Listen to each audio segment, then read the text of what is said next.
Okay, Manolis, if you could just tell us about your flying career, like we spoke about, flying the A-7 and the F-16. Just tell us, if you can, everything from day one to what you do now, obviously. And then when you're done, we'll ask you questions. So it's all yours. Yeah, thank you. Thank you for having me here with you. Great bunch of people. My name is Manolis Lourakis. Manolis is short from Emmanuel. This is my official name, what is written on my ID. Uh, Greek guy, born and raised in the island of Crete, southern part of Greece. And as long as I remember myself, I always wanted to be a fighter pilot because I had this A-7 keep buzzing my house where I just live across my father's house where I was born. So it was pretty obvious that I'm going to be a fighter pilot. I studied hard. I accomplished my entrance to the Hellenic Air Force Academy in 1990 with a second attempt because until now, this is the only way to become a fighter pilot in Greece. We don't have any other channels of becoming a fighter pilot. Uh, 4 year studies up in Athens, Scholi Karon, named after Icarus, the mythological person. Screening phase with a T-41, a Cessna 172 actually, I think with a bigger engine, something like that, not sure. 32 hours there. Everything went okay for me. Then in the third year, T-37, Dragonfly, the code name in the war version, Tweety Bird in the training version. Very, very tricky jet to handle. And after got my rank as a second lieutenant, 1994, I went back in the training base, which is in Kalamata, and I finished my, let's say, operational phase of flying the T2 Buckeye.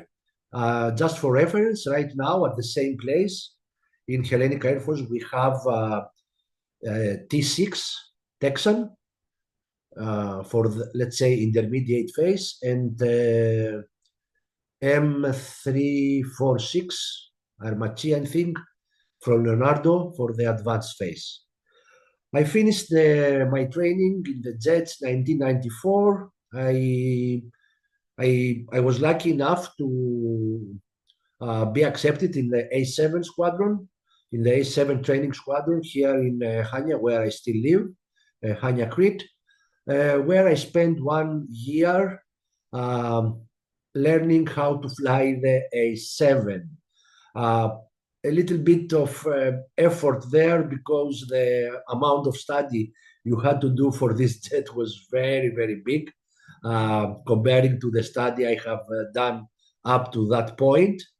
A little bit overwhelming, uh, but it was okay. I mean, I managed to complete every aspect of the training until I was qualified to join one of the three A-7 squadrons at the time, early 1995, if I recall correctly. And I joined 347 Squadron, even though I would like to join 340 Squadron. Just for reference again, 340 Squadron still operates at the same place, at the same buildings like then, but with F-16 Block 52 now. In contrast, 347 Squadron, 345 Squadron, which I used to serve for the A-7, does not longer exist. It was paused, the operation.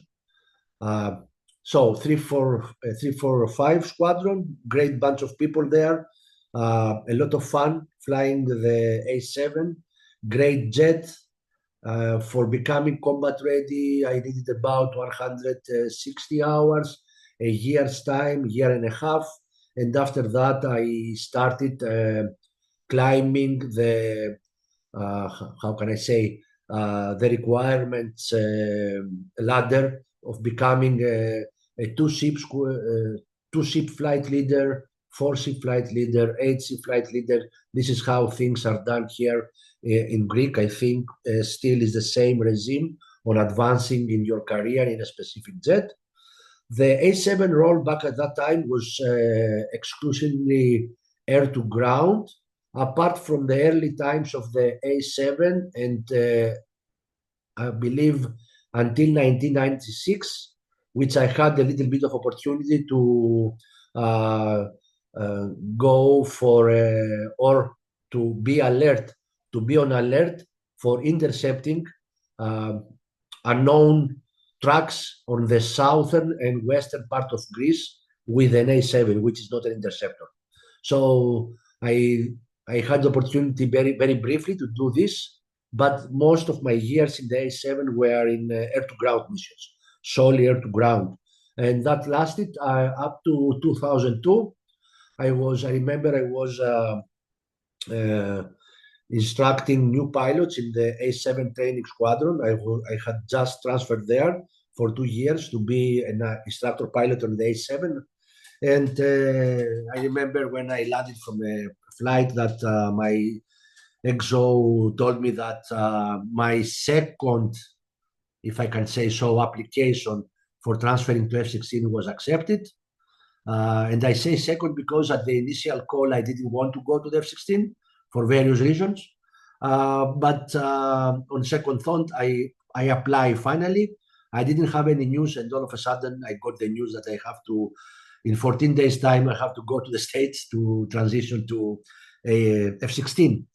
Uh, my transition phase started there in San Antonio, Texas, for the language course for about 45 days, and then transferred to Tucson, Arizona, 162nd Squadron, just across Davis-Monthan Base, the mother base of the A-10, where I was trained in Block 42, if I recall correctly. A big course. That meant I was already experienced on another jet, and I had to do a shortened course in the F-16. This endeavor, this adventure, if I can say so, lasted up to 2003, where I returned to Greece. Initially, I was positioned in Volos area, northern part of mainland Greece, in 347 Squadron, an air-to-ground squadron with Latin pod and navigation pod that they had at the time. I spent there 10 months, and then I ended up on my retirement squadron, which was the 343 Squadrons in Hania, Crete, flying the Block 52, F-16 Block 52, doing harm and air-to-air missions mainly. During my career, at some point, I got at the rank of the major, and at that point, in Hellenic Air Force, you need to go to assignments to be boss of some people. So I was chief of air and ground safety.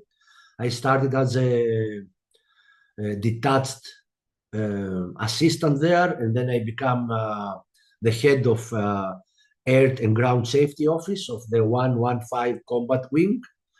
And after that, I transferred to the security office briefly, at which point, after 2 or 3 months as the security boss, I decided to retire and go home and enjoy my family. So pretty much that's a summary of my career. I have shared some details and some information in Mike's interview, if some of you have shown that, or special added occasions in Greek.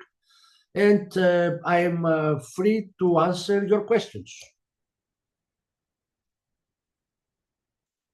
I think people will either send me a thumbs up or raise their hand thing option if they've got a question. Um, but yeah, that's a nice to hear about your career, and obviously thank you for being finally, after a 5-year wait, able to speak to a former Hellenic Air Force pilot. Um, it's been brilliant. So my question will be, I'll start the questions off. Out of obviously the A7 and the F-16, sort of which aircraft did you prefer to fly? Like which was your favorite? So my favorite aircraft is all times A7. Okay, great jet, made for war. Okay, very different can I say, manufacturing constructions than the F-16. Okay, the F-16 is an electric jet. Although it's safe, um, I I can say that I was feeling much safer in the A7 to go to war with. Okay, because of the armor plating, because of the maneuverability in low altitudes, because of the excellent at the time self-protection system, radar warning receiver, which was not the case in the early time of the F-16 Block 52 we had here in Suda Bay, because it took a while to advance to upgrade the RWR and some other stuff on the jet. That, from my personal opinion, if I would have to go to a war with one of those two jets, I would preferably go with the A7, even though it was more dangerous to be in a war situation with A7 than the F-16, probably. Yeah. Okay, and before I pass over to someone, what's the difference in like handling characteristics? Like, as in, like, what's it like to fly? Obviously, you've said the A7 and that. Obviously, there's going to be a difference, a different, totally different aircraft. But which one would you say is the more tougher one to fly, if it is tough? Tougher one to fly is the F-16 because of the Gs that you should be always ready to encounter in air combat. Okay, and because the F-16 can do so many more things than the A7, it's by default more difficult to fly. More things to study, more things to know, both air to ground, both air to air, and also the systems are way more sophisticated than the A7 I used to fly. It's a multi-tool. It's like a Swiss knife, the F-16. On the other hand, the A7, it was a dedicated light attack bomber airplane. Okay, you had to do only one thing: prepare, attack, survive. That's all. So I think F-16 was harder. Okay, and I'm gonna draw a close to that. Obviously, the Greek Air Force, the Hellenic Air Force, they've now got Rafales. So, Mhm. would you have wanted to have a go on them? I haven't flown a French designed jet. I know nothing about the design they use in the cockpit. To be honest, I am a little bit intimidated of what I see when I sit in the cockpit of such jet. I've always preferred the American-made jets. They make sense. Okay, my whole career I was flying American-made jets and airplanes, so it's a little bit easy peasy for me. I understand everything. And if you ask me if I would go to an F-35 or a Rafale, I would prefer to go to an F-35 because of the design thing, the USA, the way they design things. I'm not accustomed, and I don't know anything about how the French designed the Rafale, the ergonomy on the cockpit, the the gauges, etc. Again, with the same other European jets, I have no idea. Ah, there's a former US Air Force pilot here that would be very pleased to hear that he's sitting in one of our previous speakers, Todd. There, say hello, Todd. Hello. I don't. Yeah, I flew the T-37 as well. It's an interesting little jet, Nice. and in the F-16. But yeah, it's good fun. Yeah. Oh, I'll all come right back in then. a minute. Okay, we've got a couple of questions now. We'll start off with Graham. Hi guys, hi Manolis, is that right? Manolis Yeah. or yeah. So I. yeah, thank you. It's a fascinating career. What a long career and a very short summary, really. You did a lot. And yeah, I'm a few things you said. You trained in the A7 for air to air to as an interceptor. Mhm. Was that Yeah. because there were no other aircraft capable in the Air Force, or because it's not an obvious choice, even if it was designed as a replacement for the Crusader, it's still really there were other jets that were probably thought better at intercepting. So why Yes. that? The reason for that is that after past 1975, when the actual problem with Turkey started in Greece, we had to shift, or to be more correct, we had to divide our attentions into two axes, different axes. One to the north, which used to be the Iron Curtain countries north of Greece, because Greece at the time was the only, let's say, country of the western part of NATO. North of Greece, every other country was in the Iron Curtain, in the east side. Okay, so we had to shift our attention both in north to serve NATO purposes, and north also to the east to serve our national purposes. And at some point, they realized that we didn't have enough jets to cover the south and the western part of Greece, which was also a necessity. That's why they decided for about a 10-year span to use the A-7 for, let's say, minimum threat unknown tracks on the southern part and on the western part of Greece. And that was the majority of the cases that the A-7 scrambled to intercept unknown aircraft, southern and western part of Greece. Occasionally, they would go to the east, southeast, but that was rare.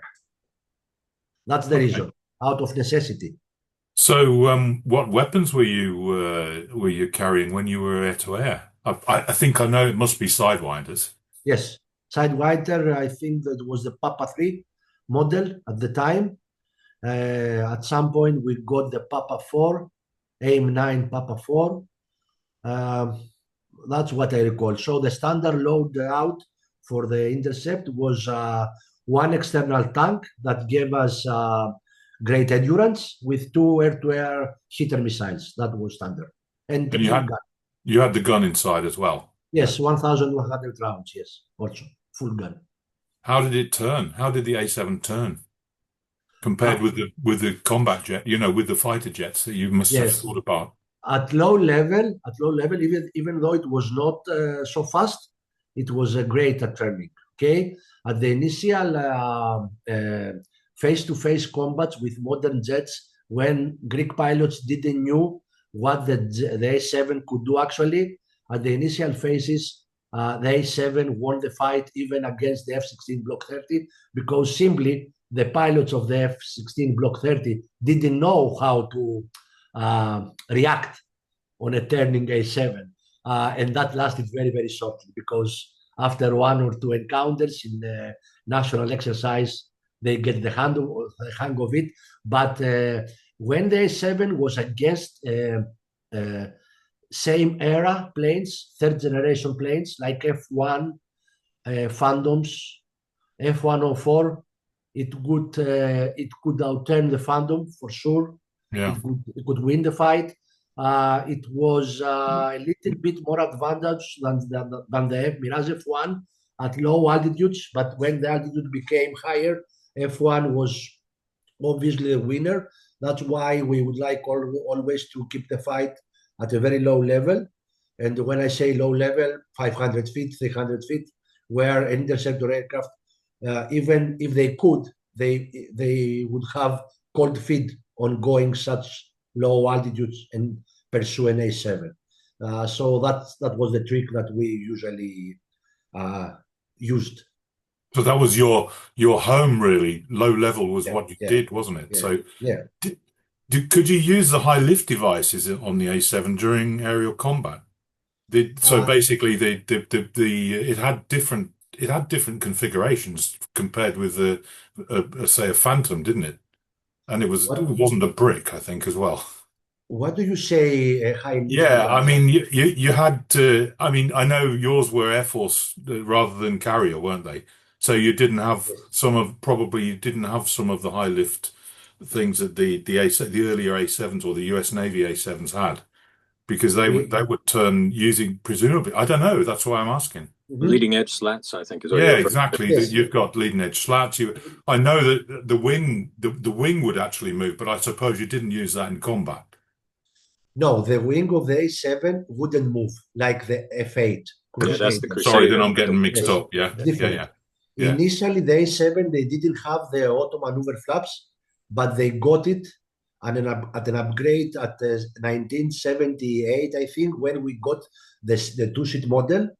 And that was a very, very, how can I say, it was a well-known, but nobody talked about trick during air-to-air combat. It had the ability to lower your flaps, slats and flaps at the same time with a lever on the left. So you could go, you ended up being pursued from an F-16, 300 knots. And at some point, no brakes, no gear down like World War II, just lower the flaps and the aircraft would immediately decrease the speed to 200 knots. And you had a sure overshoot from the opponent. And that was your chance. But Yeah, you could do it only once. Yeah. You could do it only once. Yes. And then he thought, I'm not doing that again. Don't try it. Yeah. But yeah, it's interesting to hear it. But you really trained for that. For 10 years they used the A-7 as a air to Yes, air. but we keep training until the decommission of A-7 yearly, at least 2 times per month, defending themselves in close combat, BFM, with different aircraft, even though we knew that these different aircraft or better aircraft, for example, Mirage 2000 or F-16, would win the fight. Everybody in each squadron would have to go into this training and learn how to extend his survival rate against a fourth generation aircraft. So we kept doing these exercises air to air, even though the main role was air to ground until the decommissioning. Fascinating. I mean, yeah, because I never talked to an A-7 pilot before, and it's just interesting to hear. So you were, is it okay to ask another one, Matt? I can wait and let somebody else in now if you've got a queue. You can ask one more and then we'll pass over to Richard. Yeah, I mean, what other air forces did you fly against in air to air? I mean, I'm sorry to I know you did a lot of air to ground, and I get that the A-7 was good at that. But what about staying on the air to air a minute and maybe come back about the air to ground? But you obviously did it against asymmetric training against all the other aircraft you could get. And which other air forces were you flying against? Not me, but guys before me. I know they have trained against the Harrier. I know they have trained against the F-104. I had the opportunity only to fly, not actually flying as a backseater, as a dead weight, if we can say that, in the two-seater, in a squadron exchange against the Tornado. That was great fun there. You were in the Tornado? We won, yes, we won. Yeah, that's fun, isn't it? Okay. Which one? The F3? The one the Germans had, 1999. Do you know what is this? Because I don't know the Tornado. No, I didn't think the other guys will probably know. They didn't have the F3s, I don't think, did they? IDS or ECR, they would have had back then. Yeah. Yeah, correct. Yeah. That sounds fun. So did you travel, did you exchange with the other air forces? No, we don't have this, apart from training squadrons. I mean, the only exchange we do in Greece is for the Egypt program in Shepard. So we occasionally send pilots to be IPs there. But apart from that kind of exchange, we don't do normally exchange with other squadrons for any kind of year, any kind of time. We only do squadron exchanges. We used to do squadron exchanges, which was like strengthening the bond between the NATO countries. It was just for fun. It was more for fun than exercising together. I was very lucky that I participated in that one in Germany. I don't know if they do this anymore. I think they don't, because Hellenic Air Force right now it's in the brink of transforming to the fourth generation 4.5 fifth generation jet with Rafale and the Viper and the upcoming F-35. So they are very, very busy. My fellow pilots, active duty pilots, very, very busy on participating on all kinds of exercises for the past 4 years. I heard the rumor that we're going to be in a red flag again. I don't know if this rumor is true, but it will be very good for the Hellenic Air Force to be back in red flag. Uh, that's all. Okay, I shut up now and let somebody else. Thank you very much. It's fascinating to talk to you. Richard, your turn, mate, if you're still here. Yeah, sorry, I missed the spacebar button for unmuting myself. Great career, Manolis. Thank you very much for joining us tonight. And very interesting to hear about your exploits. Given that you went to the States for F-16 training, how come you did all the training for the A-7 within Greece, being another American jet? Can you repeat the question, please?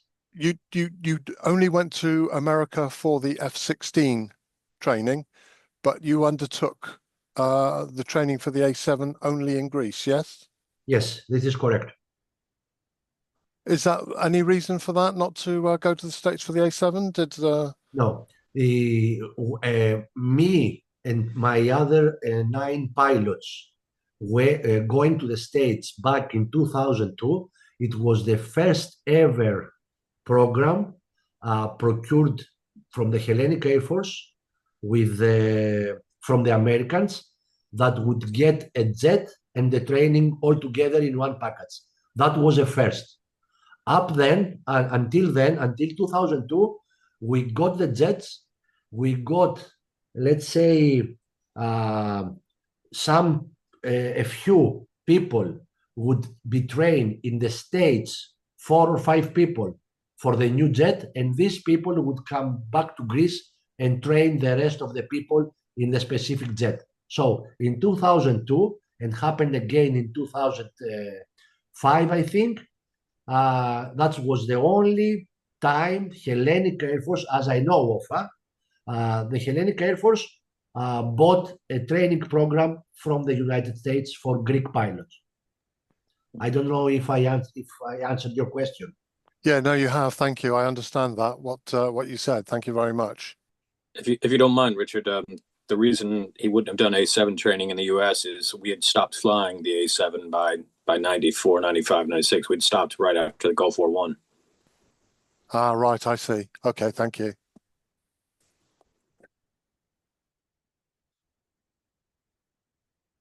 We'll get back to that. I'll ask another question until someone else has got one. Todd has one question. Have you still got a question, Todd? You left your hand up. Yeah, I do. Yeah. Go on, you go first. I'll go after. I've got a couple, but I'll just do 2 right now and then save the other 2 for later. Okay, that's fine. If that's all right. No, Manoli, thank you for coming on tonight. And I'm a big fan of the A-7. I think it was an incredible jet. I was a Hercules pilot, and the A-7 and the Hercules like to be down low and slow a lot, so I like it. But I had a couple questions. First one, I'm trying to think what they were now. Now, the first one was, did you always stay on 347 squadron with the A-7, or did you go to 336 squadron or to 345? I was in 345 with the A-7 7.5 years. Okay. Probably from the language barrier you didn't understand. I served in my A-7 time in 345 in Crete. So yes. I didn't go to the Echo model in 335 or 336 squadron up in Peloponnesus when they decommissioned the H model. I went to the States for the... Okay. Yeah. And also, I know quite a bit about the A-7, but I don't know offhand what the G limit was. What was the G limit on the A-7? 7.33. 7.33. Okay, cool. Yeah. All right. I'll ask a few more questions later, but I'll just show you a couple of things, and Matt will laugh when I show them to you. But there's 347. Yeah, I have been in this squadron for 10 months. As F-16 pilot. And 345. That's my favorite. That's the one. And then since I flew the tweet, I'll show you the Greek tweet patch I have too. I have this patch also. and just to show a bit of kinship, there's me in the tweet. Nice. You have the white blue, huh? Yeah. Blue white. Yes. Yeah, that was in 90. I'm trying to think. 99 when I went through the tweets. I am a little bit older than you, probably. Yeah, just a little bit. Yeah. But nice. And No, thank you very much. I've got a couple more questions, but I'll Yeah. probably remember what they are after a few more people go. So thank you. Well, don't worry, Todd. I'm not going to laugh because I'm a patch person myself. So it's always good to see him. Um, okay, Yeah. so I'm going to start with my usual question. I mean, I did ask a different one today for a change when I spoke about the characteristics. I thought, didn't want people to get bored of me. But I'm going to go back to my old one now. Two questions. They sort of similar. First of all, one is what's been the highlight of your flying career? Something that really stood out for you that you're proud of. And number two is the most challenging, something that's been really tough, quite hard, but you got there, if you get what I mean. Yeah. Let's start with the second one. The most challenging was in the red flag in the States. I was not supposed to participate in this detachment there, but for some peculiar reasons, I got into the team that would fly to the Nellis Air Force Base in 2008 to participate in the red flag. But as I was a last minute addition, I didn't get the training, the spin-off training, the preparation for the red flag. And I ended up flying the very, very last mission as a package leader. That's a lot of responsibility. That's a lot of things to do. I didn't have any preparation like the other guys that went to red flag. And I ended up because of a bad, how can I say, bad calculation about the crew rest of the people that were flying there, because we have divided our people in red flag into two waves, the day wave and the night wave. So people that were flying night, they would fly the whole red flag only nights, and the people that would fly the day sorties would fly only the day sorties for the whole 14 days. But I think, I'm almost sure, out of bad calculation, I ended up being the only available guy qualified on paper to fly as a package leader on the last day, high value asset. Guess what happened? We lost. So even though I mean, that was very challenging.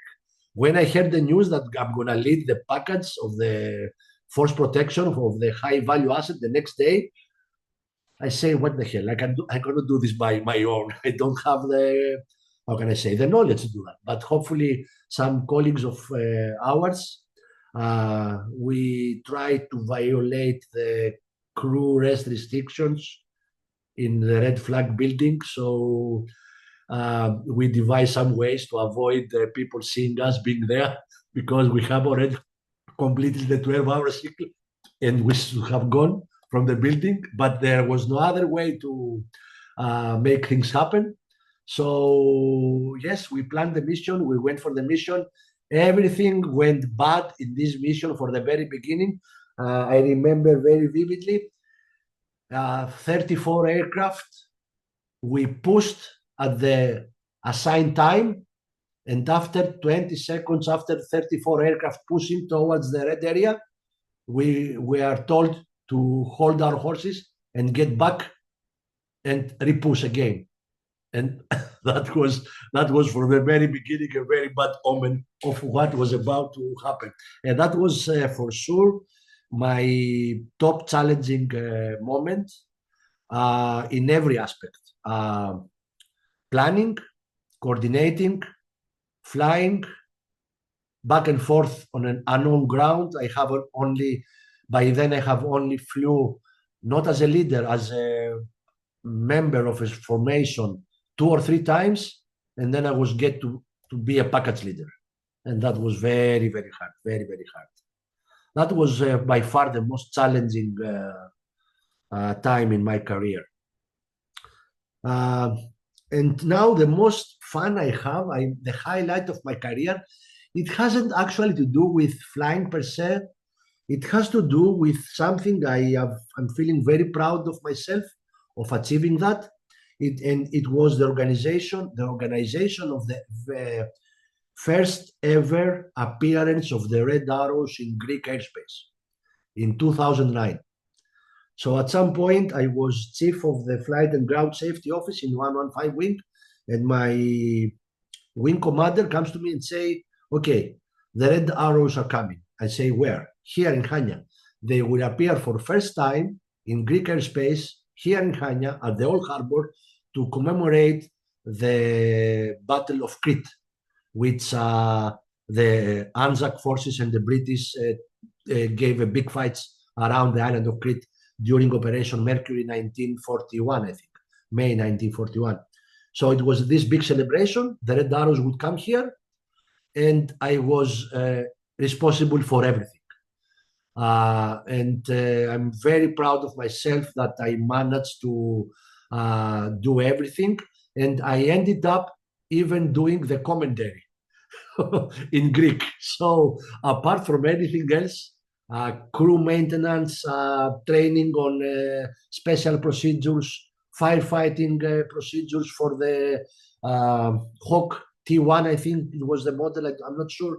Back then, it was 24 days for 24-hour days for 3 consecutive days. And at the last night before the show, I was with the guy responsible for the public relations. I don't remember his name. His first name was Graham. I remember that. And we were sitting 12 o'clock in the evening in the 345 officers mess. And I was transcribing the maneuvers from English to Greek in order to announce all these maneuvers in Greek the next day, the next morning. So even though it was very, very exhausting for my side, I'm feeling very, really proud of what me and my subordinates, the maintenance personnel in 105 week managed to do at May 2009.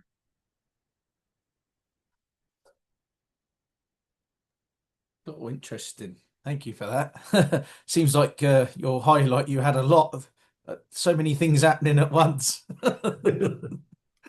Cool. I'll pass over to Tony now. Yes, yes. Hello. I too have long been fascinated by the A-7. I've seen hundreds of them, mostly American, obviously. Just a few of yours that came to Fairford to the air tattoo. If my memory is correct, I think it was the first American aircraft that had a head-up display. Yes. Yeah, This yeah. is correct. It was about the same time frame as the first British head-up displays in the Jaguar and Harrier, made by Smiths, where I worked a few years later. So fond memories of that piece of kit. With the head-up display and whatever else you got, how accurately could you drop bombs? I haven't dropped any bombs before the A7. Sorry, I have dropped some bombs in the T2 Buckeye, but it was the A7 was very easy. It was very, very accurate. I mean, even though if you see, if you get to watch a video from an A7 HUD at that time, it's very generic, very simple. Not many numbers there, mostly lines, but these lines were dead accurate. If you had done your due diligence until you go to the target and you had a very, very good aligned and corrected INS, it was very accurate. I have said to Mike's interview that even though we had the F-16 since 1990, I think, yes, 1992, something like that, for at least 3 or 4 years, maybe 6 or more, the A7 would win the bombing competition held annually in Greece with scores like 1 feet of the bullseye, 3 feet of the bullseye, something like that. It was deadly accurate Pretty good. until it was old age. Okay, yeah, and they had made this task very, very easy. Yeah, that's good. Yes, yes. Quite comparable to the Jaguar and Harrier, then, from memory. They were pretty good, especially the Jaguar. Yes, but yes. Okay, thanks for that. As we've got no one else queuing up for questions, I know, Graham, you said you might have a couple of others, and I know Todd said he might later. So I don't know if you've got anything to add, Graham. If not, I'll. Yeah. Well, I'd just like to say it wasn't me doing the red arrows. The guy was called Graham, but it wasn't me, okay? You knew that already though, didn't you? Um, I, yeah, th so I thought it was you. I'm you could disappointed. have, yeah, it could have been me, but it just wasn't. So, yeah, that wasn't the question though. Yeah, I just interested in the air to ground. So, what weapons were you using? I mean, I remember. I mean, I grew up during the Vietnam War, so I was reading the stuff about the U.S. Navy A-7s, but I don't know because you were not Navy first, and also because it was later. What air to ground weapons were you using apart from the dumb bombs? So I had this exact conversation with a fellow pilot of mine, also retired recently, that we used to fly the A-7 together in 345 Squadron. And he was the guy that brought the 345 Squadron into the computer era, if we can say so, personal computers. So back in 1996, 345 Squadron was one of the first squadrons that would utilize IBM compatible computers, if you remember the term, big white boxes with big diskettes for employing weapons. So we had these very primitive programs, utilities that we got from the Americans. And this guy was saying, I didn't recall that even though the kind of targets the Hellenic Air Force, was meant to destroy in a case of conflict with Turkey, ended up that the most advantageous weapon would be Mark 83 at any kind of target. He was explaining in our discussion the kill mechanisms, the blast, the fragmentation, the different ways a weapon can destroy or neutralize a target, all kinds of weapons, CBU, Lourakis, Mark 82s, Mark 83s, Mark 84s, napalms. And he ended up by doing this study, and we also had a special training called Weaponeering School for 15 days that each bomber pilot would have to go through. And he ended up, and I believe him because he was very well studied in that matter, that the everyday weapon would be a dumb bomb for the A-7 that would bring the better, it was, how do you say the term?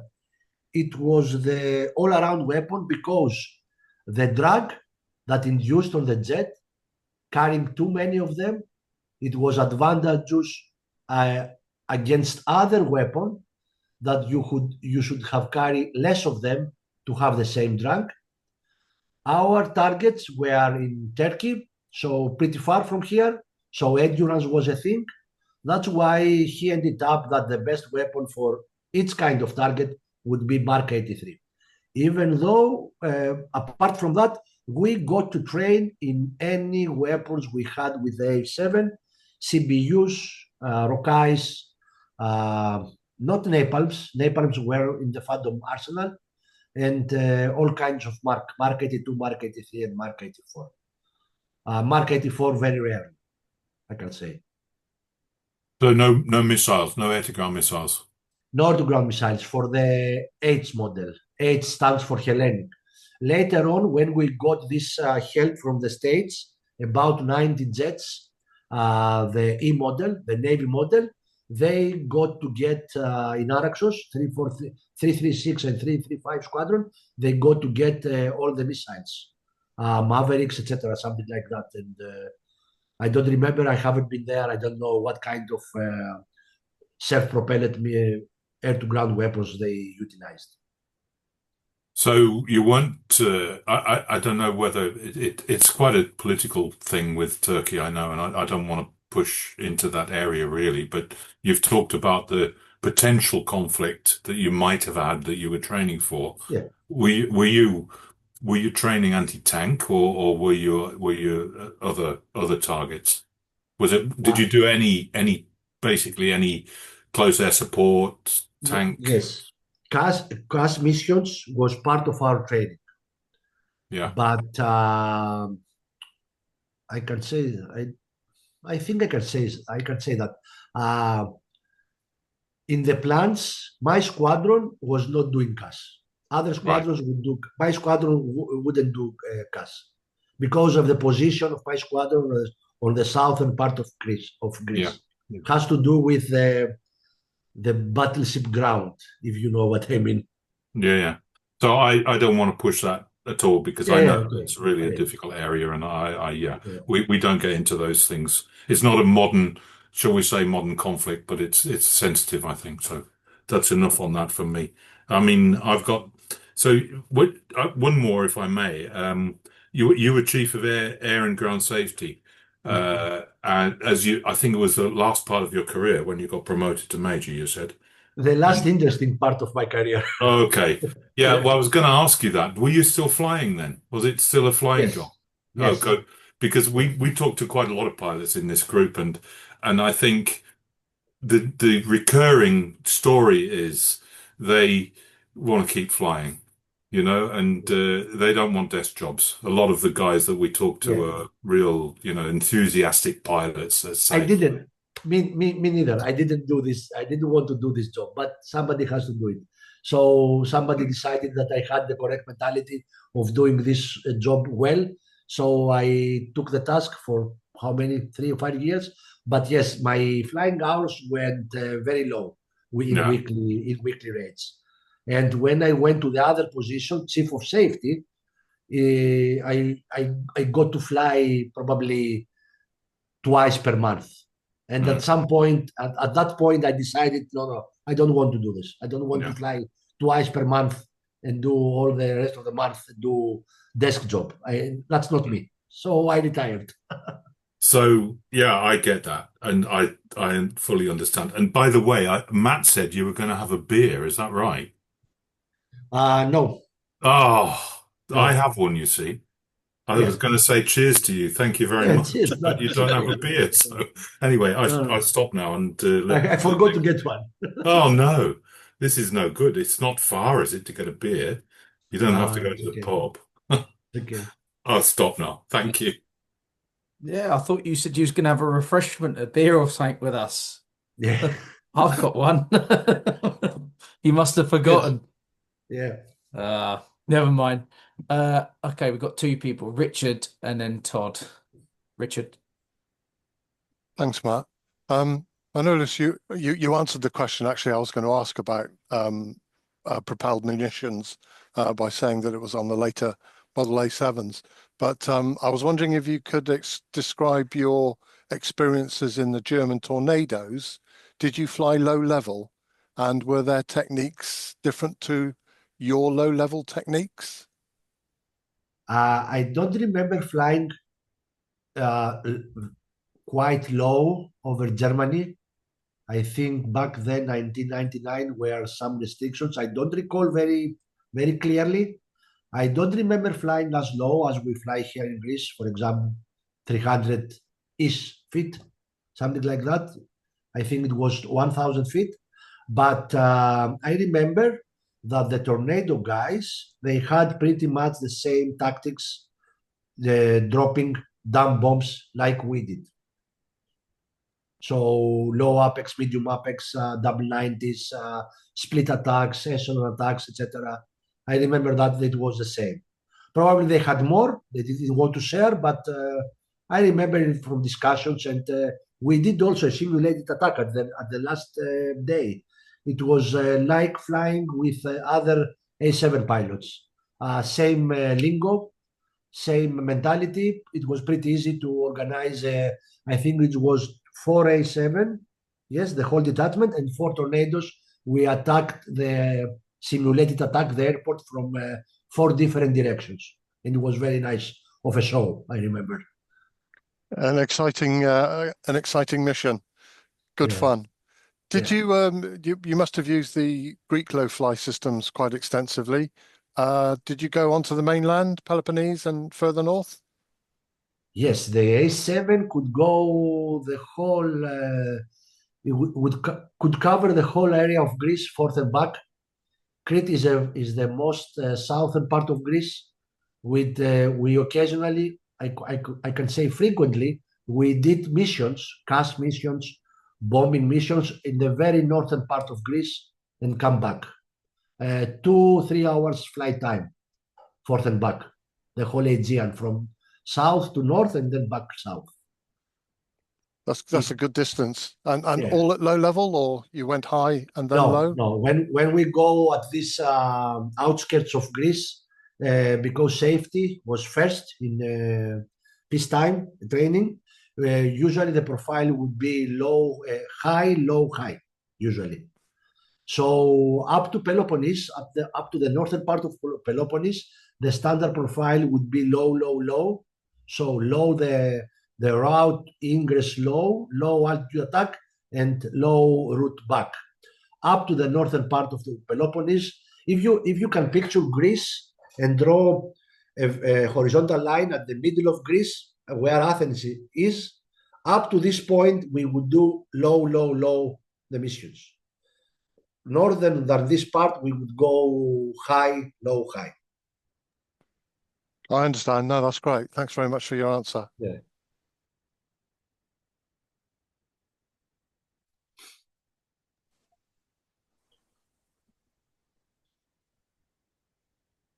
I think I'm next. Yes, Todd. Yeah, I haven't heard Matt. A couple questions. One is, I've got to ask what it was like on the Corsair to put out this giant speed brake that you guys had. That is massive. It must have felt like hitting a brick wall compared to speed brakes on other jets. That feeling, it was so much prominent than the feeling I was expecting to have being on a jet with afterburner. Okay, being on a jet with afterburner, especially the Block 52, because it was very heavy. It was nothing. You didn't feel anything, even in the takeoff. But when you deployed this thing under the A-7, yes, you could. For sure you would have your torso locked. Otherwise, you would hit on the HUD box over there. Yes, I thought so, because it looks like a barn door coming out. Yeah, it's massive. It's huge. Yeah, massive. Much bigger than the Tweet speed brake that used to pop out the bottom. The little square. Exactly. Yeah. And then I was going to ask you. You mentioned about the Red Arrows and the Hanya thing in 2009. Yeah. I was in Hanya for the Red Arrows in 2011 for the Battle of Crete celebrations. I was wondering if you were there for the 2011 ones as well. Yes, I was retired back then, so as a spectator. Right. Okay. I went with an RAF contingent because I was on exchange to an RAF squadron that fought in the Battle of Crete on 30 Squadron. And I took a group out there in 2010 and 2011. Wow. And a friend of mine lives just over the hill 107, where the German cemetery is. He lives there behind Malame. Wow, okay. Yeah. And I've spent many nights in Hanya. I love Hanya. Hanya is a cool town. And the Maritime Museum right there on the mole there out in the harbor is quite nice. But I've had many a drink in the Hanya area there. So it's a lovely town. What else did I have? I think, I'm just going to show you a couple other, there's some nice, for the other guys too, there's some nice Greek A7 books that are out there too that you can find that are in the UK as well. But it was great. I got to see the A7s when they came to Riyadh in 2014, which I think was the final like sundown or retirement of them. And got a bunch of the patches and the books and talked to the guys there. And they had one camouflage jet and one black jet. I think it was black one with a pirate on it. Yeah. So. But no, thank you very much. I just wanted to say thank you. I'm enjoying the talk before, and I know I focused on the A7, but I've done a bit with the F-16, so I'm pretty familiar with the Block 50 F-16. But yeah, the A7's cool. So thank you. I think Graham's hand's still up, so I think I got another one. I got more. Oh, I mean, keep going, Graham. We love it. Yeah, sorry. So first question, well, first isn't a question really. I did look at I had a map of Greece in my head, not very accurate. I couldn't draw it, but I never thought of Athens being halfway up. But of course, if you include the island of Crete, then I get it now. So I never would have thought what you said. So you were covering from the south of Crete all the way to the north near Bulgaria, basically, Yeah. the whole way. And you could do that whole journey in the A7 unrefueled. I think you didn't have air to air, did you? Air refueling. You couldn't But refuel. no, we couldn't. The H model we got in 1975, it was actually the Eco model. I think it was the Eco model, Mm, the newer Eco model with the three hydraulic systems, PC1, PC2, PC3, no launch bar, and no air refueling probe on the right side. mm. It had a cover, but no air refueling probe. I don't remember of any other differences than the Eco model, but yes, we got this modified Eco model designated as H for Hellenic. But when we got the help from the Americans, 19 these 90 jets, they were eco models all the way, straight from Pima Museum. They brushed up, they painted them, and we bought them. And with all these fancy weapons and low altitude night attack systems, etc., etc. A newer computer, less hydraulic systems, better navigation computer, better HUD. Everything was better in Echo. I have heard stories. I didn't fly that. So you you were mainly based on Crete, from what I heard. Yeah, Yeah. So you would actually cover from Crete to Bulgaria, well, to the border with yeah. Bulgaria, with a centerline drop tank, is what I heard. Yes, we don't have center line Oh, tanks, but sorry, you said one tank, so I thought yeah, maybe yeah, yeah, but I yeah. didn't That think I couldn't work out how it would be centerline, but yeah. yeah makes sense because the another advantage that had the A7 because of the negative dihedral of the wings. So the wings it was Yeah, yeah. on the top Oh, yeah, yeah. of the fuselage, and they would go like this, negative Anhedral. It must be dihedral. Greek that we use. An Yeah, and die, yeah, I think. yeah. So this configuration of the wing of the main wing gave the aircraft the ability to carry one wing tank of 2,000 pounds of fuel, either left or right, with no Okay. asymmetric moments at all. Wow. You couldn't feel that your aircraft was asymmetrically loaded, even though it was asymmetrically loaded. Yeah. But that was one of the majestic things. That's the configuration. That's the most the Todd is showing. We call it the 14 pounder. That was for 14,000 pounds of fuel, 12,000 internal, and 2,000 in one external tank. So that was our pretty much the everyday configuration. 14,000 pounds of fuel. And with that configuration, we could go 2:45 to 3 hours journey around Greece. I remember one time with two external tanks, I did a radar check, ground radar stations for coverage. I went all the way around the Greek FIR from further east to Castellorizo, near Syria, south of Turkey, halfway through Cyprus, and then all the eastern borders with Turkey, all the way up near Constantinople, and then back north to the west and down from Ionian Sea, 4 hours, 10 minutes with no refueling, going high and low to check the radar coverages. One aircraft. Wow. I have done Wow. That's a trip, isn't it? That's yeah, a real trip. yeah, And so you were based in Crete.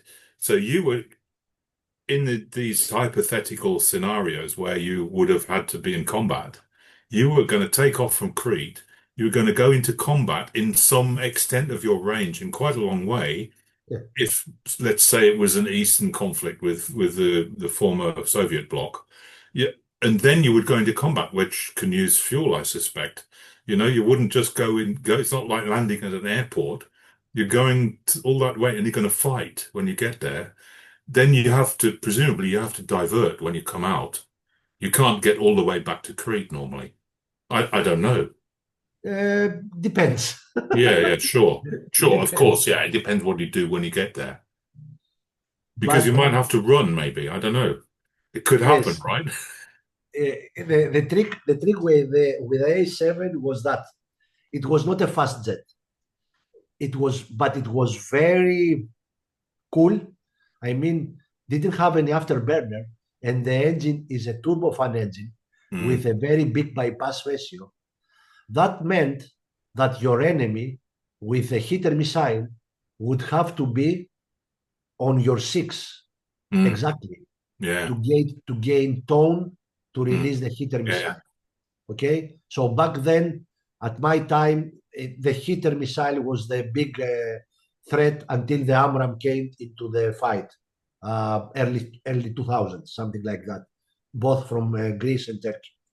So yes, it was very cool and it was very big on fuel and with a very, very accurate RWR. So it was actually pretty easy without burning so much fuel to avoid any kind of threats. And Wow. if you could do that, minimizing your threat exposure, especially flying low level, and when I say flying low level, some people here understand what I'm talking about. Not 300 feet, Yeah, way I low. understand. Yeah. Okay, so Buccaneer low. yeah, I Buccaneer. think Yes, you yes, I heard have about seen the movies. Buccaneer, I Yes, think. Yes. Buccaneer law. You're getting the point. Yes. So yes, we could do that. We could do that. We That's could do that. fascinating. This Yeah. is why I love these talks, because you guys, you're telling us from experience. This is not somebody writing No, no, stuff no, or, yeah, no. or somebody on Facebook telling us all about everything. Yeah, thank you. I love it. I mean, I've got another question about this. You mentioned an eight ship, I think, with the four Germans and four Greek going in an eight ship attack from four directions, right? You said. Yes, yes, So all on the same target. yeah. So Very 90 important. degrees to each other, both all heading in opposite directions. So presumably four times 90, yeah? So Yes, you've got crossing, and the timing must be really quite important at that point if yes. you're really But going in. both the A7 guys, and the Tornado guys, we were, and that's the purpose of flying an attack aircraft. We were very precise on the timing. Timing was not an issue, even though in the A7 we didn't have fancy computers. Our margin of being a good pilot and average pilot in the squadron would be to get to your TOT in 10-second margin, ten Yeah. second window. A very good pilot, and that was the level of the pilots participating with the Tornado in this exercise, the margin was 5 seconds. Wow. 5 second window. So it was pretty easy to hit that window. Exactly. Both the A7 and of course the Tornado, because the Tornado at that point, it was more sophisticated than the A7 for sure. And we didn't have the same target actually. In general terms, the target was the airport, but the northern guys would have the north end of the runway. The southern guys would have the south end of the runway. So actually, the DIMBs would be 2 miles apart, Right. and also we had no cross line, the axis of the airport. So if you would go from left to right, right to left to right for a dive, you wouldn't cross to the other side of the runway. And that was I was talking about earlier. Uh, Being a tornado, bombing tornado, and being an A7 NATO jet, it was pretty much the same. We spoke the same language, pretty easy to communicate with our German friends and make this attack. No, no, no, no big thing. No, no big deal. I'm pretty sure the RAF were practicing exactly that with the tornadoes as well. Yeah, I think they used this because it was NATO, so I suppose yeah, it was Germany, but you could have done it with the Royal Air Force as well. Because exactly. Yes, yeah, so were you going in low? I mean, I know what you mean by low now. If it was a combat situation, you're not talking about 300 feet probably, no, no. and you would be going in low and staying low in this attack, or would you Yes. come up immediately after you got to the TP? Yes, we would prefer, because of the lack of self-protection in the majority of the times, we would prefer a low apex attack with exposure of 45 seconds, something like that, maximum 1 minute above, let's say, 500 feet. Well, That's why we ended up with. That's another reason we ended up with the weapon of choice to be Mark 83, mm, because it didn't have so many restrictions of avoiding the fragmentation yeah. or have a specific altitude for deploying the canister of the CBU bomblets, etc., which other weapons have, like the Rokai, like the CBU, etc. That's why that was another reason that we would go with Mark 83 all day long, weapon of choice. That's another So reason. was this a runway denial mission in this case, or were you obviously you could have all sorts of targets at an airfield, I know, We but would have a sort of targets. I remember training of, I will not say the name of the port, but I remember training on putting Mark 83s with the fuse that was making the Mark 83 a sea mine.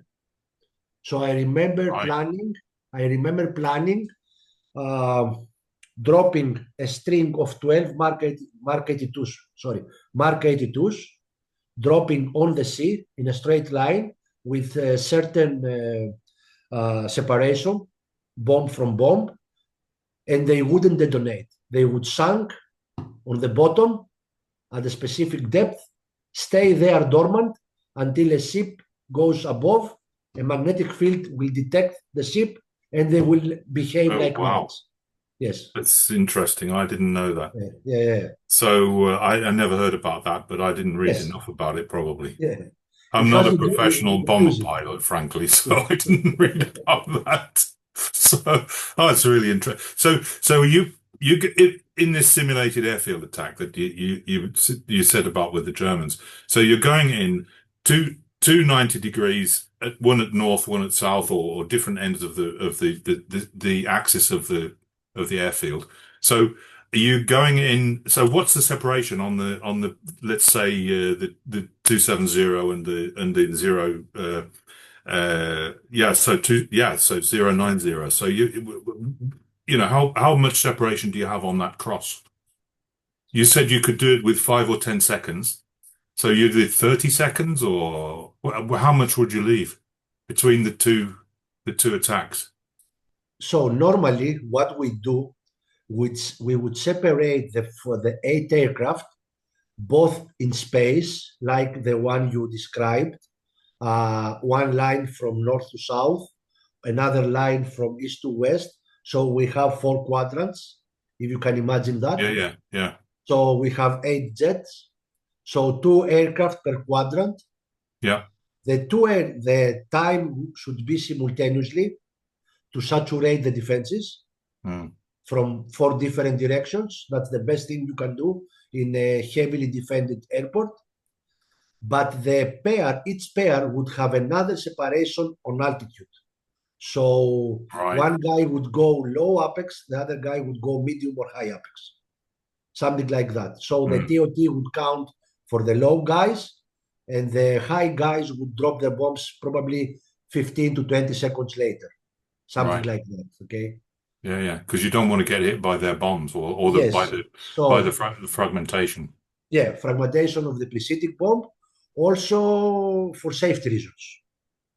Yeah, you don't want to hit Okay. them. Yeah. Yeah, it's I quite mean, important. for mid-air collision reasons, Yeah, especially. exactly. Yeah. Yeah. Yeah. Thank you. I mean, it's just fascinating to talk to you because you've done it. I think you were in the aircraft. That's the thing. I'm not interested. I mean, I can see the simulations and the people right, but you did it. That's magic. Thank you. And I can see you're living it now. I can see it. You're in there. You're in the aircraft. I can see this Yeah. thing going on. Yeah, that's great. Yeah. Thank you. I love bombing. I Yeah, never loved interception. I really. mean, I have talked very extensively about this. The mindset is very different between an air interceptor and a bomber guy. Uh, I could say with my hand on my heart that I was born to be a bomber. Okay, a bombing guy. You know, there's another bomber pilot sitting here watching you. Yes. Did you know? You know, Oh, John Huggins is he flew a bomber or two, I think it's fair to say, oh, John.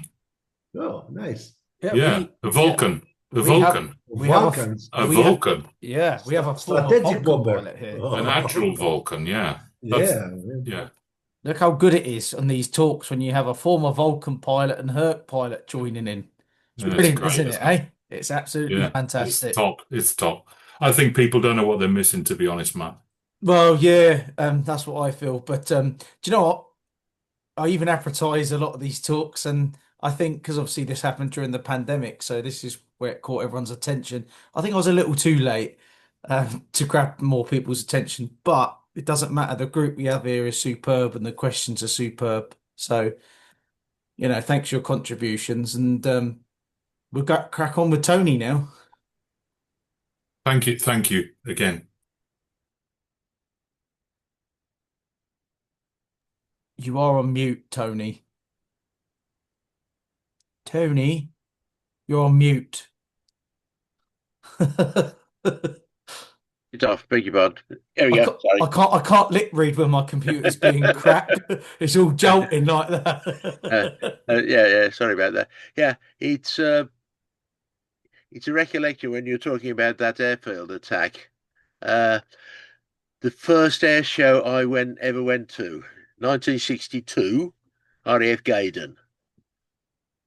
The Belgian Air Force team, the Red Devils, were there with Hawker Hunters.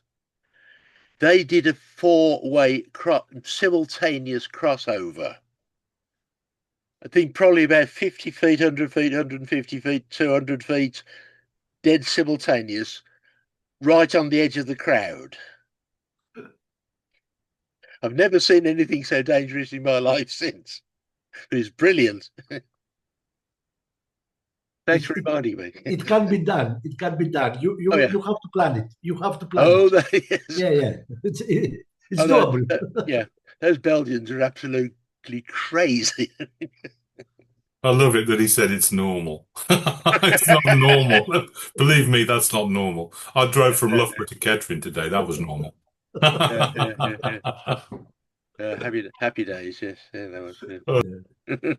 All right, well, I'm going to ask my question now, which is obviously you must have done exercises with NATO countries. This is going to be my same one I ask NATO partners. So I always ask the pilot, and you don't have to say the UK because this talk is coming from it. I have to stress that because I don't like some pilots to think that obviously, as it's coming from the UK, they have to mention it. But I'd say if you've done an exercise, a NATO exercise, or just in general with a sort of NATO partner country, what would you say has been the most accommodating country? The one that made you feel, That's hospitable. the one that's made you feel sort of welcome. Um, we had a Belgium Air Force crew, and two of the blokes said Poland because of the women. And I can't remember what the loadmaster said. He said something because of the beer somewhere, but it was at the very start of my talks in 2020. I can't remember. But what's your take on the friendliest country or more accommodating or both even? Yes, I don't have a lot of experience about that. One thing I can say for sure, my time, the 15 days, 1 week, I think, actually, not 15 days.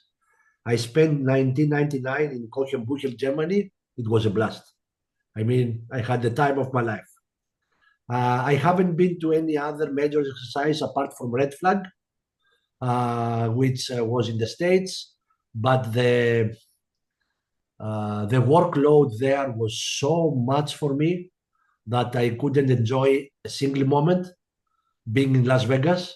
Okay, I remember spending $10 on a slot machine. That's all I did for fun in Vegas.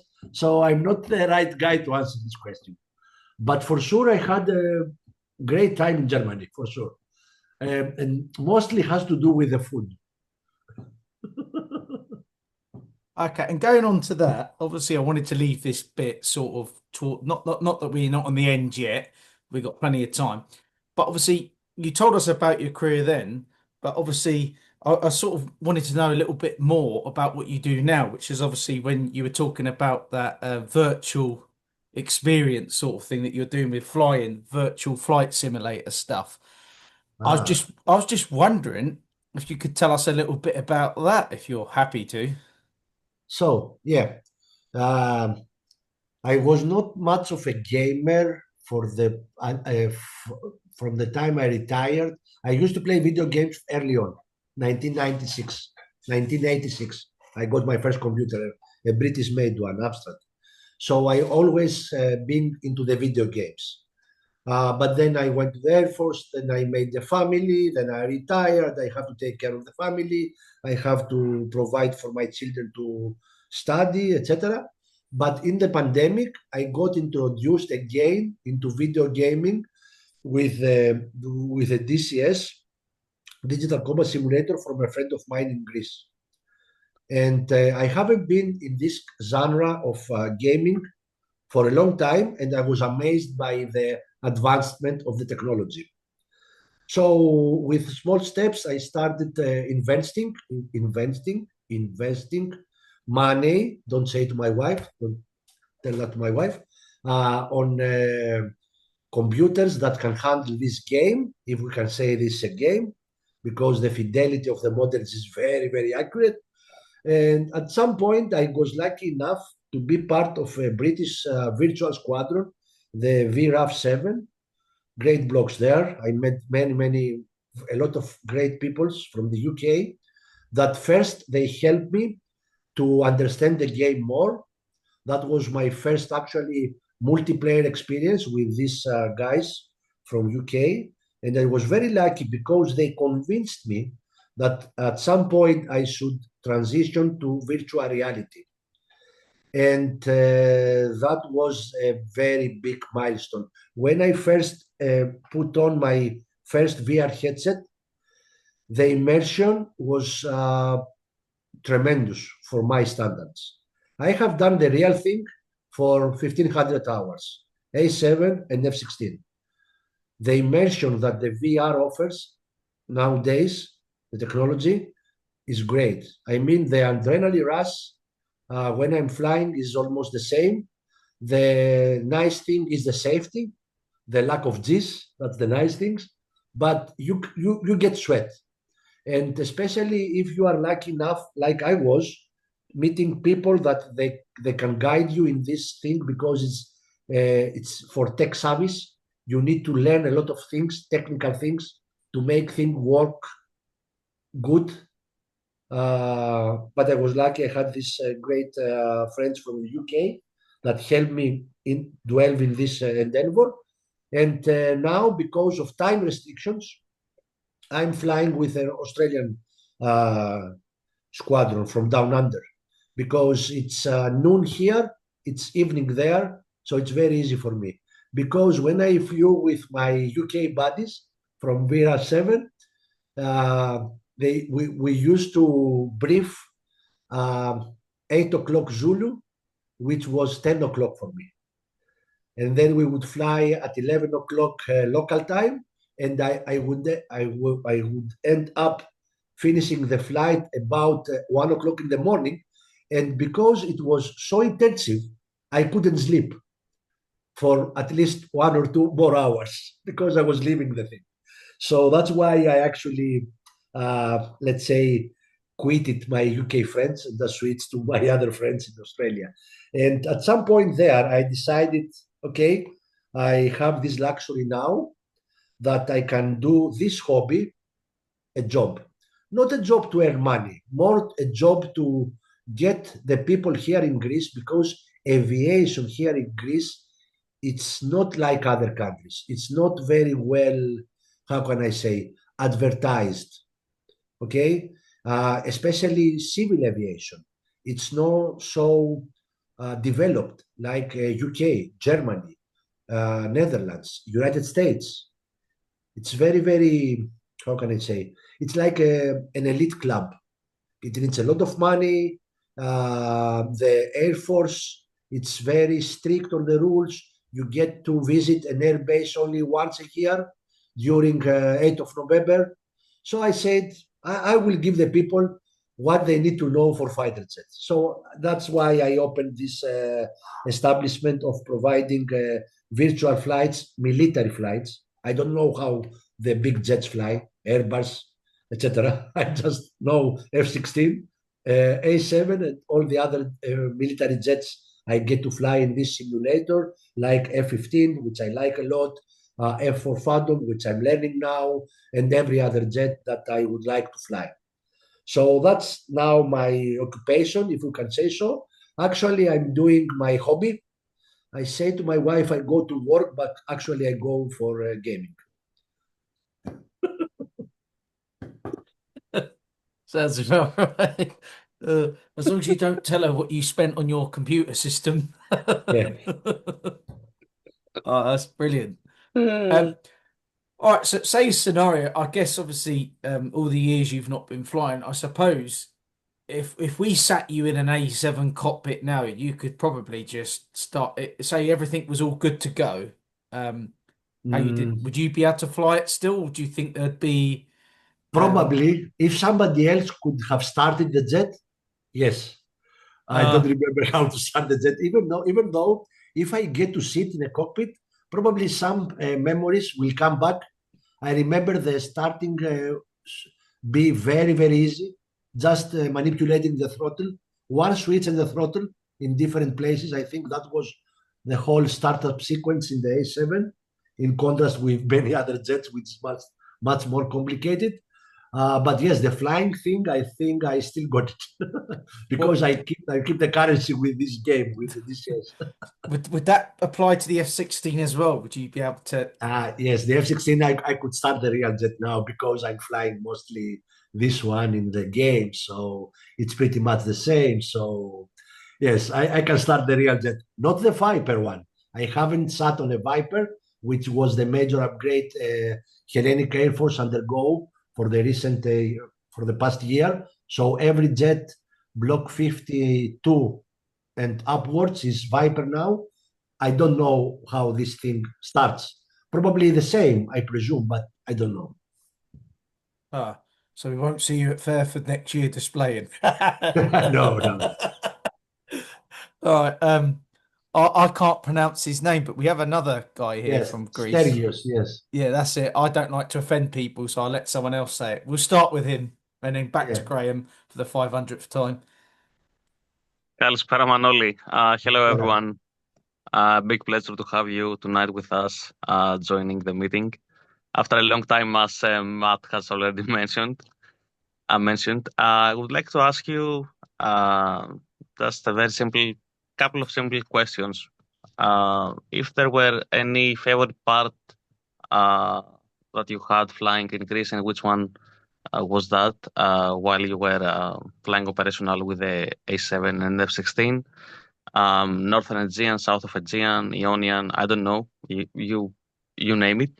And if today there could be any potential, or if it could become possible, converting the A7 as an unmanned aerial platform on behalf of the Hellenic Air Force in order to assist as a low-level attack platform. Although I know that the A7 is not supersonic capable, but considering its weapon payload, I think that it could still effectively make air-to-ground aerial bombing successfully. Any potential threat that may come up in the Aegean or with Turkey or any other that could come up into the more modern weapon environment. And what your opinion would be on that? Because I think that although that the ejection seat is not still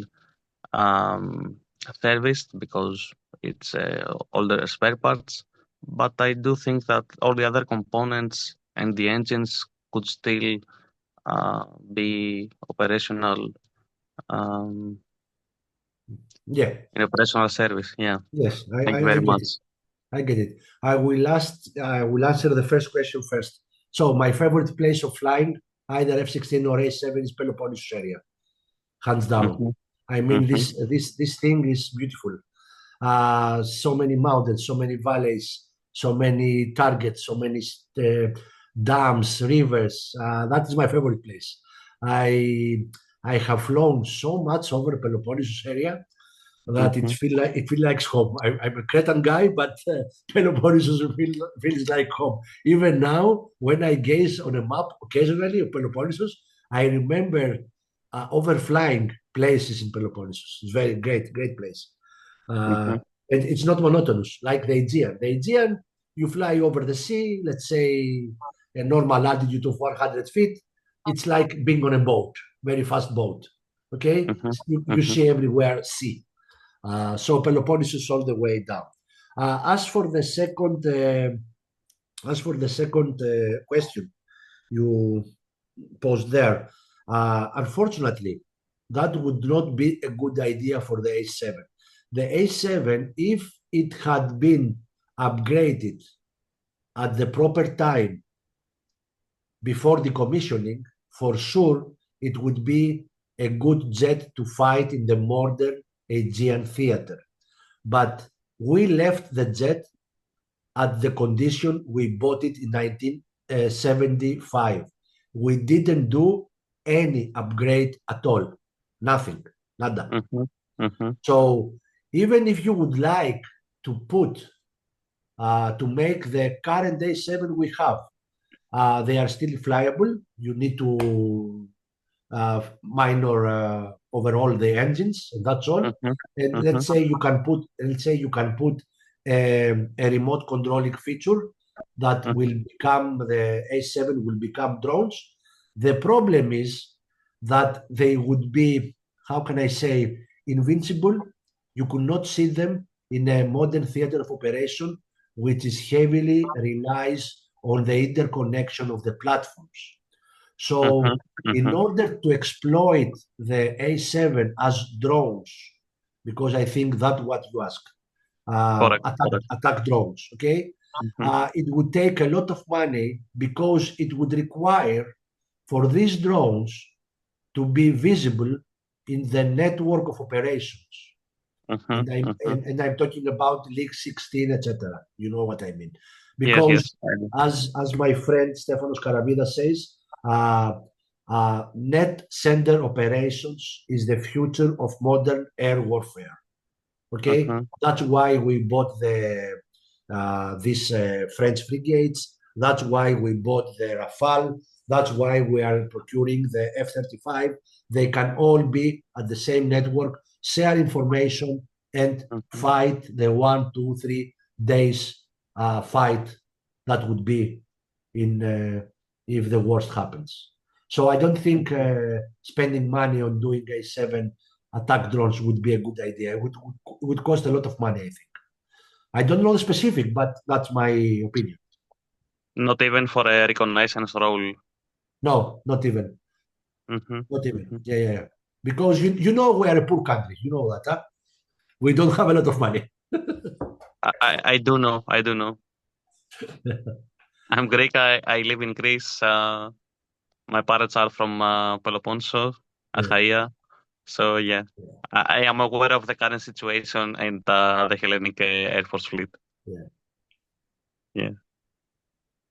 All right. Thank you very much for your time. I've been following you also on Facebook for some Yes, years now. yes, I I've know. seen your interactions sometimes in the past. Yes, I remember your name. Yeah, yeah. Right now I'm a mechanic in HAI, What is that? Hellenic Aerospace Industry. Okay. Happy Tanagra. Correct. Oh, nice, very nice. Always a pleasure to have you guys. Yeah, thank you. Thank you very much. Yeah, we'll pass back over to Graham for his Well, I've 500th got another question. 500 questions, obviously. No, I haven't really. No, I just want to know a bit more about your computer setup and what this gaming is that you're doing. What have you got? What do you run it on? So after spending a lot of money, not wisely, I can say, most of the times, I have come up with a configuration that it's not very expensive, not neither cheap, but it makes the deal of having a very good time flying in virtual world fighter jets. So, I would say that a desktop computer, because now I'm describing things that I have, but it's a little bit of an overkill. So if somebody would ask me what to buy to play in virtual reality, DCS or Falcon BMS, which is very, very well accepted in the community for the F-16, or any other simulator game, even Microsoft Flight Simulator 2024, which the graphics are amazing in VR. It's like flying over your house, literally. I would say for sure an NVIDIA card with an Intel computer. Don't try the other way around; it will not work. Okay, so not i9 or i7, a last generation i5 processor with the 4080 or 5080 or 5070 and above card. That's a prerequisite, a very, very big graphics card with above more than 12 gigs of memory. Memory for the computer would be at least 32 gigs DDR5. And my old favorite VR headset would be the Quest 3. I'm not advertising. I don't have any strings attached with any company, but I think the Quest 3 is the value for money choice to enter the VR realm. So that has to do with the computer and the visuals to play the games in a very, very nice quality. Then you need to spend money on the joystick, stick and throttle and rudder pedals, which they take the budget in high levels, even though more and more companies arise in the market producing such stuff. Because it's an emerging market. So a lot of people getting into this genre of gaming, flight simulator. So we see Moza, a company that produces until recently racing gear, produces now joysticks, etc. The Chinese, the Lithuanians with Virpi. So a lot of choices over there in various budgets from low tier, mid tier, high tier. My advice, if somebody would like to start now, I would say invest in a good computer with the Quest 3, which is not very expensive, even for Greek standards, and start slow on the joysticks. Start with a base, especially if you haven't flown, if you don't have actual experience in flying, and you would like to learn how to do this. Start slow, start low on budget on the joysticks. You can start with 110 euros buying a Thrustmaster T4 HOTAS combination of throttle stick. Very basic. I have one. I still have one of those. It's good. Yeah, I was flying Falcon 4. In fact, I've got Yeah. I'm clearing my office at the moment, and I have my whole copy of Falcon 4. You know Falcon 4? Yeah, of course. Yeah, Falcon and 4. I have I have a box somewhere. Yeah, I've got a box, and it's got the full printed manual in it, which in those days you got. And I flew it a lot, and I had HOTAS joystick set up because I was an F-16 nut, but I never flew one. I know somebody who did, obviously. That's you. So you can tell me that so you think the virtual reality stuff really feels like flying? Yeah. Hands up, hands down. I say that to everybody. I'm still getting the same exhilaration when I fly in the virtual world, especially multiplayer with other people. Single player is not so appealing to me, but multiplayer with other people, it's amazing, especially if you have if you are speaking the same language with these people, because men, alpha male, ego, etc. These things get into the way, and I encountered some how can I say, incidents playing multiplayer online with other people. But in general, if you find a group that you speak the same language, you have tons of fun. tons of fun, even if you are playing in 2D monitor. But I would say again, if you want to do it, do go VR from the very beginning and spend less money on the joysticks. Okay, that would be my advice. And also about Falcon 4, Falcon 4 is the base for the open source BMS project, which is very, very popular nowadays. Recently, they got the version 4.38 with better graphics, and the fidelity of the F-16 in this version is 99.9% like the real jet. Okay, the avionics, the visuals, the sounds is even better than the F-16 in DCS, which I fly most. Okay. Amazing. Yeah, thank you. Yeah, because I have to stop. I have so many projects and things I'm interested, but it's a thing yeah, I had a virtual reality headset probably 5 years ago and it didn't really do it. But I think maybe they've moved on a lot. And when I think what we had with computers to run Falcon 4 when I was doing it, probably, I don't know, 20 years ago, maybe. Yeah, 20 Um, years ago. yeah, and we were pushing the limits of the PCs. Now every PC is past. I mean, even my phone is past that limit. You know, it's everything is past it. So I think it can be done. Yeah, I think Yeah. Yeah, I never did it, but I think it can be done. I remember I've got a subwoofer on my sound system with my PC, and I remember flying the F-16, and sometimes you were doing whatever you do in an F-16 and basically you got hit. Basically you got hit. And the noise it scared I scared myself really badly. I'm just sitting in my office and I get hit by a missile from the rear, which is not a good place normally, and the whole thing explodes but it's the noise, right? Yeah. Yeah. Everything adds to the immersion. That's why I'm saying about the Quest 3. It's Yeah. value for money choice if you want to go VR. I knew a guy who ran the fast jet simulator at Thurley, which is 20 miles from where I'm sitting. He was the maintenance guy on it, and they used to bring the fast jet pilots in the simulator, and he reckoned they could get about 2.5 G for less than a second on this big thing moving around. But Yeah. he said the pilots would come out and they were fully sweating, and they were because even though these pilots were used to, in those days, they weren't flying F-16s. It was probably Phantoms and the fast jets of those days. They were doing 7G probably or whatever, and that was normal for them. And these guys were sweating.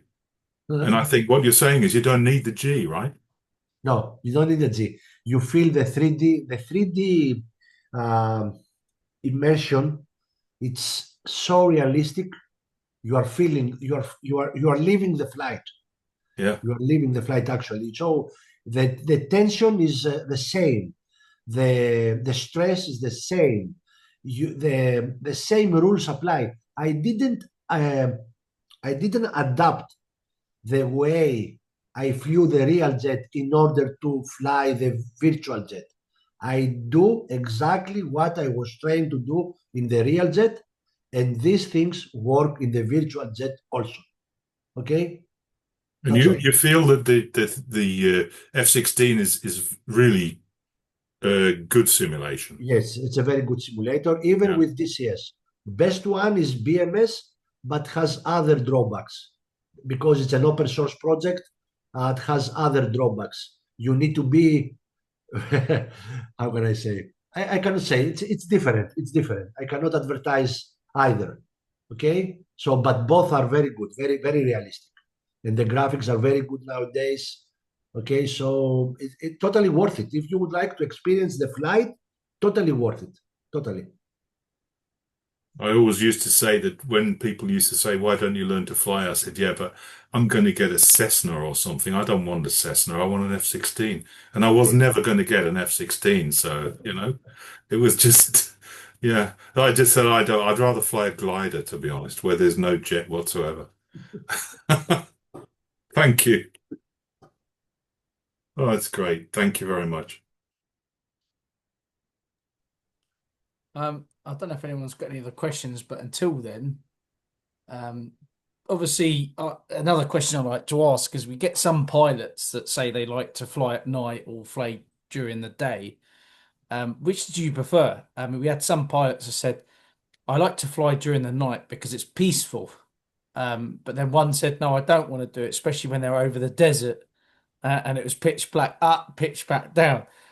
So, what would you say? Did you, or even both? You might have enjoyed both. Who Yeah, knows? yeah, yeah. My answer will be dependent on the type of the jet. Okay, so night flight on the A-7 was one of the most difficult things I was called to do during my active duty days. Okay, night flying, A-7, no night vision goggles, flying close formation for 2.5 hours as a number two, watching a rotating beacon, keeping formation 3 feet distance from wingtip to wingtip to get to the range, high altitude, go low, attack your target with radar bombing, and then get back to formation and get back to land with visual lures at night. Okay, that's what we did in A-7. So it was very hard thing. When it goes to F-16 night flying, it's the other way around. Very easy. Very easy because NVGs, air-to-air fight, no air-to-ground thing, from a distance, spotting targets on your radar, 30 miles out, pick the button, go out, level, and that's all. So if you would say what I enjoyed most, it was daytime for sure on both jets. Very difficult night flying in the A-7, much easier in the F-16. Also has to do with the avionics. Pretty much this is my answer about that. I prefer day. I prefer day. Cool. And I'm going to bring in some other question. I don't know if anyone's got any other further questions, but they can obviously queue up after this one. Have you ever had an event sort of like where you've had like engine failure or No, no, no. I was lucky. I was lucky enough. I didn't have any major emergencies, neither in the F-16 or the A-7. Minor emergencies on the A-7 was, actually it was pretty fun because I had the opportunity to do field arrestments with the arresting gear, and that was a lot of fun. It's not like the carrier, but even though it's fun to do it, especially short field arrestment. I mean, at the approach jet of the runway, because I had a hydraulic failure once, so I had no brakes. Actually, I had brakes, but the manual said you should do a short field arrestment. So I said, okay, now I get to feel what the carrier guys feel, but it was not the same. It was much more subtle. The arresting, and in F-16, nothing major, nothing that put my skills to the test. so quite lucky then if you've had none of that because we've had, Yeah. as Graham said earlier, we've had so many over 280 of these talks since May 2020, and we've had so many pilots that have had sort of issues, or obviously you're trained to overcome these situations and that, but we've had somewhere they've had like an engine go out. But obviously, if you're flying an F-16, you've only got one engine. You really don't want that to go out. But yeah, I mean, that's pretty much it. But on my questions side of things, I don't know if anyone else has got any other questions. But it's just been obviously brilliant listening to you, if I'm honest. Just listening to your career and that, and you flying, and obviously what you do now. Obviously with the flight sim and stuff. So I'm not sure if anyone else has got any further questions. I don't think anyone. Okay, I've got one actually. Before someone goes, I got another one. I need to try and keep you. I appreciate the time you've given us tonight because it's 11 o'clock at night where you are. So have you ever sort of thought of a private pilot's license when you first left, or did you have one, or did you think, right, I've left the force, that's it, I'm done, that's me done with flying completely? Yeah, I was thinking of that. And at some point before my retirement, I got the chance to get some private flying with a small propeller aircraft. And it was so slow that I almost got sick. And it was so high that again I was almost sick. And I said, okay, I have done flying. That's enough. I don't want to be in the civil aviation, even flying big jets like Airbus, etc., in the airlines, because I value my quality of life I have here in Crete. So even though the money would be great, I didn't purchase such a path. Again, the comparison I use is like being a Formula One driver and going to a bus. That's the analogous. That's the analogy. You flying F-16 and then you want to go. You think you will have fun flying a 250 passenger jet? That's not my thing. That's why I prefer to stay here. But I can say for sure, for the past 4 years that I'm flying the VR, great times. I really enjoy that. Very fast. That sort of reminds me of so I've interviewed quite a lot of tornado pilots, and obviously this is going on to might not sound like it's relevant at the moment, but it is. Obviously, you're saying that you're not interested in obviously doing the airlines later on, but we had pilots that sort of multiple tornado pilots. One's just that wanted to do the job that they were supposed to do, do their flying and stuff, and they were not interested in participating in air shows or anything other than that. And then you had some that were just like, oh yeah, I love showing off in front of people at an air show. It's brilliant, you know. It's quite interesting because at the start of my talks, I did have quite a lot of pilots that flew the same things. Not all the time, but each pilot has a different story to tell, especially like yourself. Each pilot's different. So this is why I always think, oh, I like their background, I like this and that. But that's my point until sort of your question is we've had some pilots that are like, no, air shows did not interest me one bit. I was here to do a job and I like that. And then you have another pilot that's like, oh yeah, it's nice going really low at an air show before health and safety came in more in the UK. You know, so yeah, it's interesting take on that. Um, but yeah, I mean, I suppose it's much slower being in a little Cessna. I think I'd be sick too. Okay, well, I don't know if anyone's got any further questions, but if they haven't, I just want to say, thank you very much for speaking to us tonight, and obviously the time zone difference, and obviously being 11 now your time. It's been brilliant. I've just seen someone put their hand up. Yeah. Go on, go ahead, get your question in. Just a couple last questions, briefly. What was the A-7 maximum altitude aircraft ceiling approximately, if you remember? Yes, I was lucky enough to do CFE flights, test flights in the wing level, not in the shop level, like in where you work. So I got up to 45,000 feet. At one time, I flew 48,000. I believe the ceiling was 48, close to 50,000 feet, but it would take forever to get there. Okay, bear that in mind. Yeah. Yeah, yeah, yeah. And was it difficult for you to adapt from the A-7 to the F-16, considering the higher Gs for your body? And No, no, no, no, no. not The, at the all. G's, the G's was not a factor.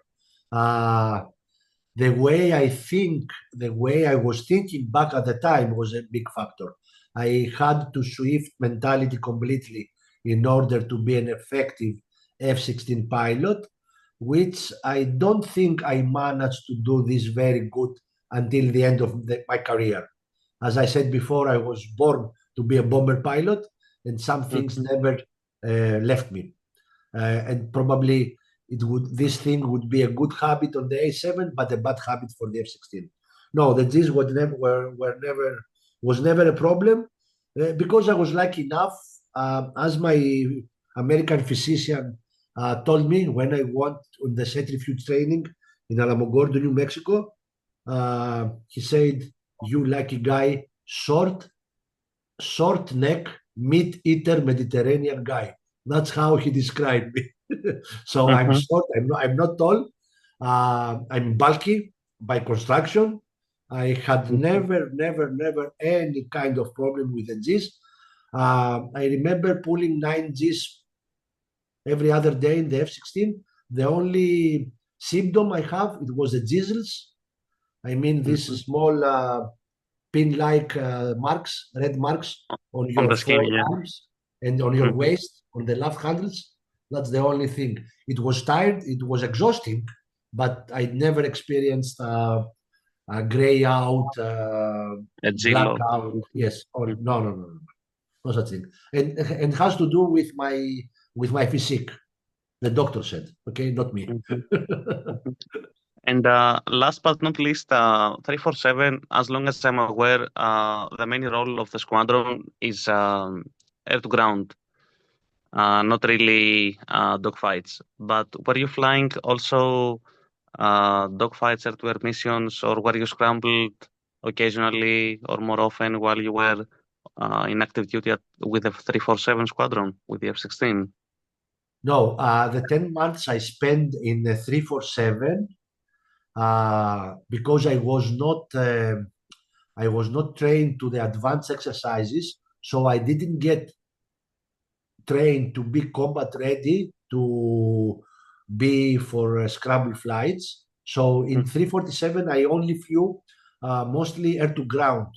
But this squadron participated at the specific time in guarding the Aegean in QRA missions in Greek islands, as I know of.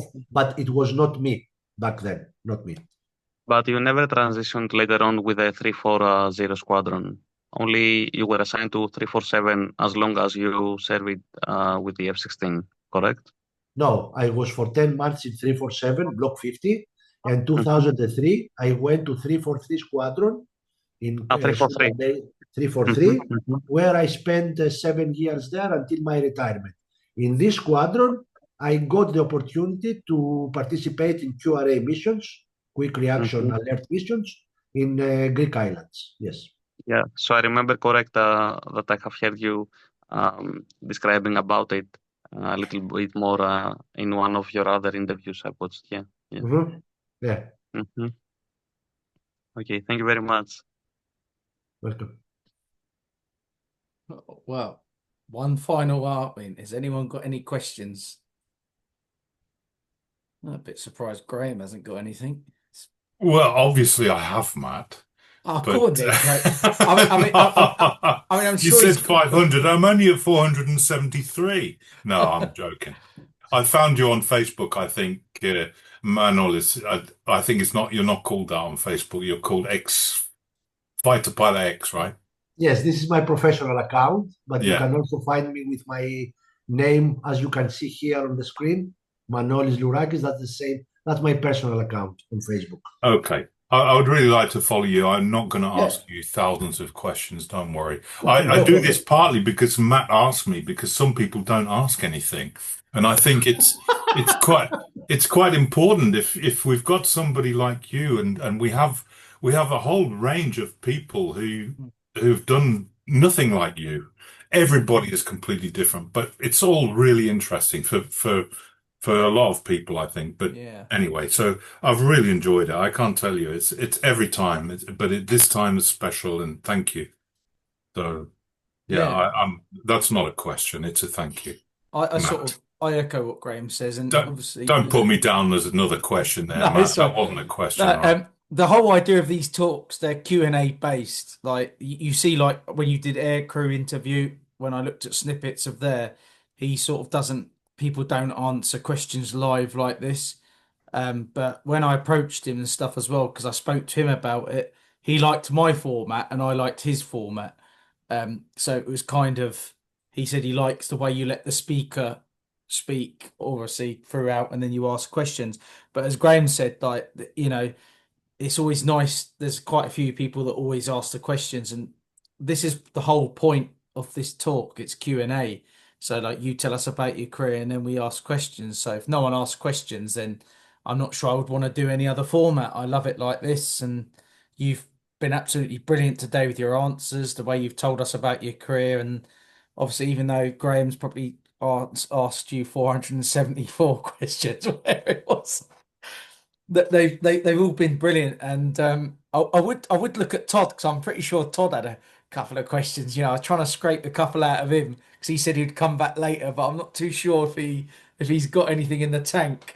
No, I've got all mine answered. Thank you, though. That was great. Thank you for joining us. All right, well, I won't go on or yab it on anymore, but thank you very much, obviously, for today. Obviously, again, it's taken me 5 years to speak to a former Hellenic Air Force pilot, and to some people, they might say, but for me, it's something I've always wanted to do, especially when Zeus come to the UK. Fantastic F-16 display team. And just in general, your A-7 background, I don't think I've spoken to an A-7 pilot, so you've ticked all the boxes tonight. So Nice. it's just been brilliant, and your enthusiasm and stuff. I can't thank you enough, and thank you for staying up at 11:15 at night your time to speak to us. It's been brilliant, so thank you. It was an honor to meeting you guys. Thank you. Thank you very much. Thank you. I just sent you a message on Facebook on private, so it would be great to connect.